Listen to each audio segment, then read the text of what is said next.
Let's talk about making money, monetizing your group. So there's 4 kind of life paths of someone who enters Skool and starts a Skool community.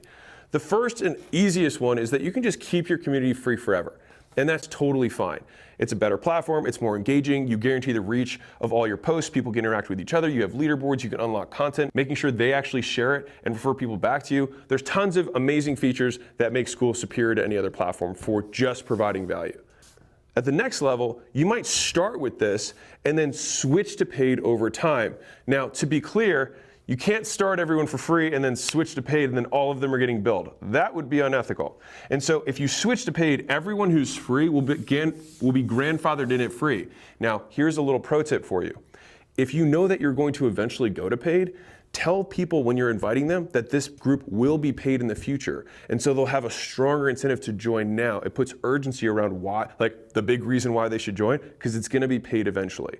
All right, and you can tell them you're gonna keep that price forever as long as you stay in, right? And so it gives them an incentive to stay and engage as well. So free, and then you switch to paid. Now after that point, anyone who joins now joins the party late after the party's already booming, and then you charge ticket for entry. Right? And that's recurring monthly. So that's option 2.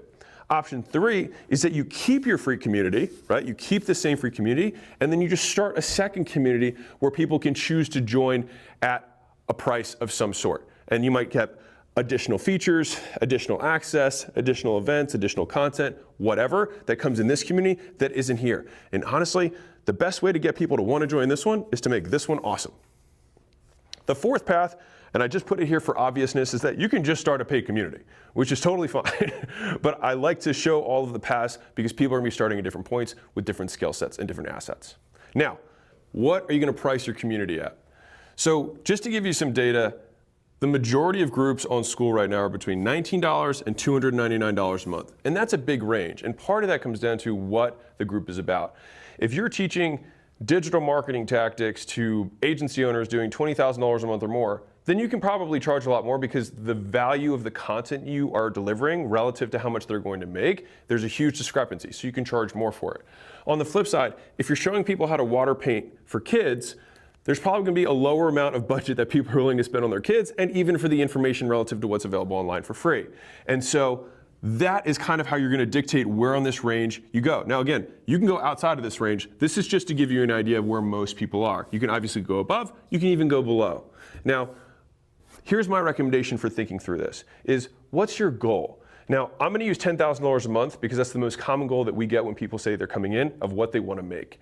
All right, so if I were to reverse engineer this $10,000 a month goal, I could either have 10 people at $9.99 per month, I could have 100 people at $99 a month, or I could have 1,000 people at $9.99 a month.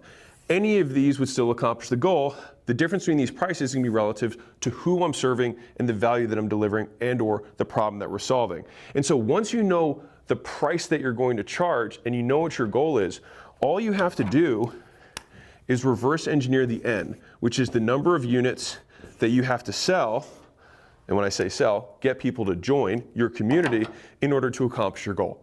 If you want to take this a step further, you could even think about this from a daily goal perspective, which is how I like to do it. So if I know that I want to get to 100, then I know I have to add 3 people a day. And that's just to get to 100 a month. But if I did 100 in a year, then I can divide that by 12 and be like, okay, well I need to do, well shit, I don't know what the math is there. But not nearly as many per month. So I might have to just shoot for 1 every other day and I'll still be able to get there or even higher. All right, and so that's the thinking that I would like you to approach this with is, this is where most people are. You don't have to be there. For you, think about what goal you have and then reverse engineer the N that you need to get into your community to hit your goal. And then guess what? You can increase your goal.